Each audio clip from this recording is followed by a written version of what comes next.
Tropical Storm 23W has formed just off the coast of the Philippines. A newly formed tropical storm right now as it pushes off towards the northwest and is going to be a substantial rainfall threat in the very short term for portions of eastern Luzon and northern Luzon. The storm is only just formed or developed into a tropical storm, but right now it's got winds of 40 miles per hour, 1,004 millibars on the pressure. It's got a Philippine name of Mirasol.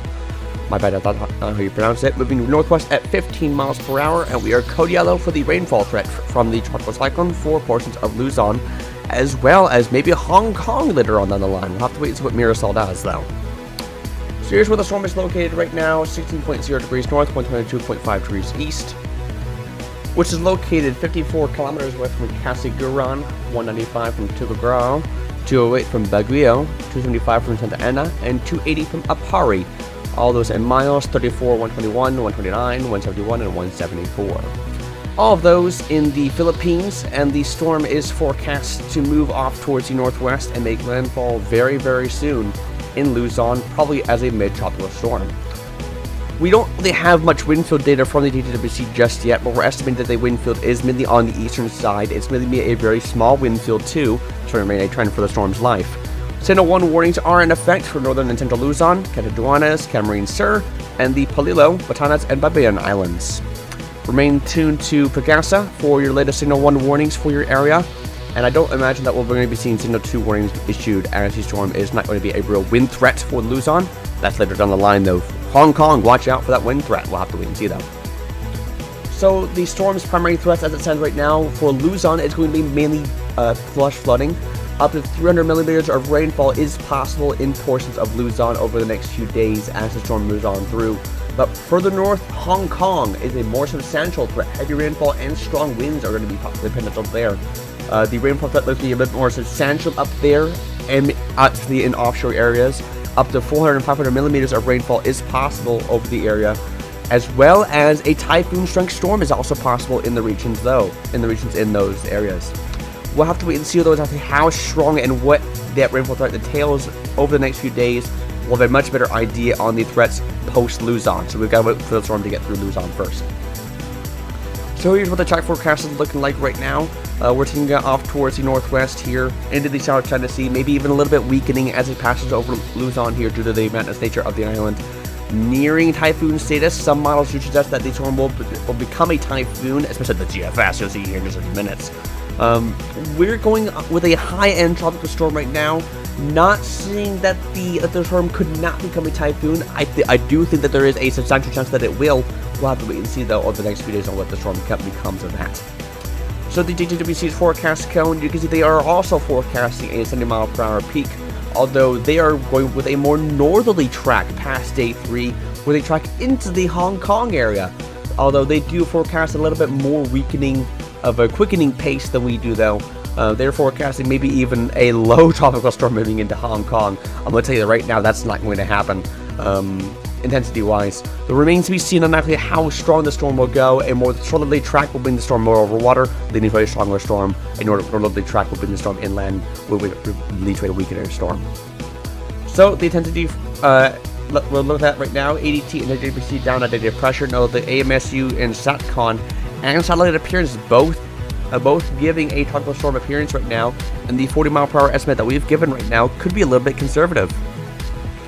So here's what the GFS model run is saying right now. It gets its act together in the South China Sea very quickly.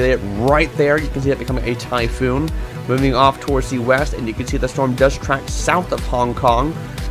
So the GFS model run there is a more southerly track, but you can see those green wind field out there is the tropical storm force wind field that still does reach Hong Kong. So remains to be seen how strong the storm will get and how close it does get to Hong Kong. But Hong Kong is totally on watch for the storm.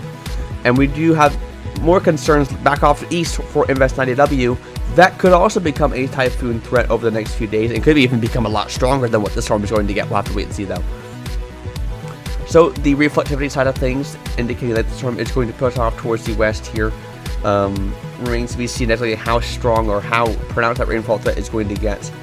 That heavy rainfall that is going to go where that center of circulation and that real core of the storm, where those strongest winds are always going to be right in that eye wall, right very close to that eye. That's really where you're going to be seeing the very heavy rainfall threat. Not saying that it's going to stay out of the storm as well. You know, it's got those outer bands that are also going to move inland into China and through portions of Luzon and maybe even southern Taiwan too. Those are also going to promote a heavy rainfall threat as well. So you can see in those deeper colors, those reds and those purples, that's really where we're going to be seeing that heavy rainfall threat. You can see that area right on eastern Luzon. That's really where we're going to be eyeing that heavy rainfall threat in the short term. But you can see once the storm does get its act going together in the South China Sea, the rainfall threat picks up substantially, and that will move off towards Hong Kong, maybe even southern China, maybe off towards Hainan Island here over the next few days. Off the coastline of Luzon, though, maybe up to 12-13 inches or so of rainfall. We'll have to wait and see, though. Offshore, maybe 10 inches or so. Pushing off towards Taiwan here, maybe up to 15 inches of rainfall in that outer band that sort of lingers over the area. We'll have to wait and see, though. But once the storm gets its act going together and pushes off towards Hainan and Hong Kong here, much more distant rainfall threat, though. Water temperatures really across the board, to be honest with you, are going to see development across the board. They aren't really going to be an issue for the storm at all during any point of its lifespan. So I imagine that we're going to be seeing an intensifying tropical storm, maybe even a typhoon, though, in the South China Sea in the foreseeable future. Maybe even 2 typhoons in the foreseeable future. We'll have to wait and see, though, on 90W. That's still, you know, for that storm in the South China Sea, that's still over a week away. We'll have to wait and see, though. But regarding 23W, it's got water temperatures across the board to sustain development. Going back to 90W, though, water temperatures back off towards the east more than enough.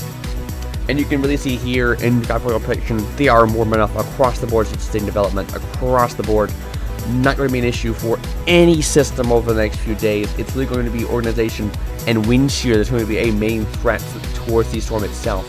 Although for 23W especially, that wind shear threat is much less pronounced.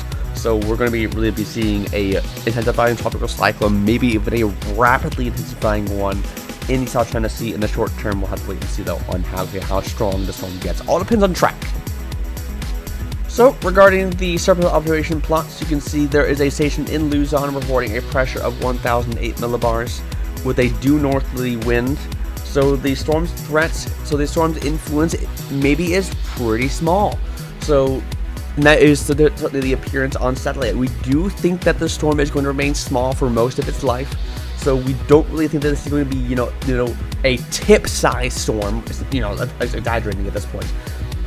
But point being, the storm is only going to be a large storm nonetheless. So the model run track-wise are suggesting that the storm is going to push off towards the west-northwest. A bit of uncertainty on where the storm exits Luzon. You can see the HAFS, that yellow line, taking the storm off the western coast. Although the GFS and the Euro model run, those reds and pinks there, taking the storm off of the northerly coast. Remains to be seen, though, how strong the storm is going to get towards Hong Kong as well. But you can see here the GFS is a southerly outlier on track. As such, the storm becomes much stronger. Although the HAFS and the Euro are more southerly outliers, the European model runs that the storm is a tropical storm, completely out the water on that. Wind shear is going to be much of a threat, maybe 10 knots or less for the foreseeable future. It's not really until you get close to Hong Kong that the storm will get into a more wind shear environment. Even then, it's only 5-10 knots. That's really not going to be impacting the storm even that much at all. Water temperatures across the board are pretty good, and relative humidity as well pretty favorable for the storm for the foreseeable future. An intensifying tropical cyclone headed for the South China Sea regions. Remains to be seen as to how strong it'll get. Once again, all depends on track. Looking at the imagery side of things, you can tell that the storm is fairly small. You can see that Invest 90W off towards the east, they're producing all of those heavy rainfall threats. That's near the Mariana Islands. But regarding that 23W, you can see just how small it is compared to Philippines. It's a very small storm. It's very tightly clustered. It is a developing tropical storm, and it does have that appearance of an intensifying tropical storm. Remains to be seen exactly how strong it's going to get before it reaches Luzon.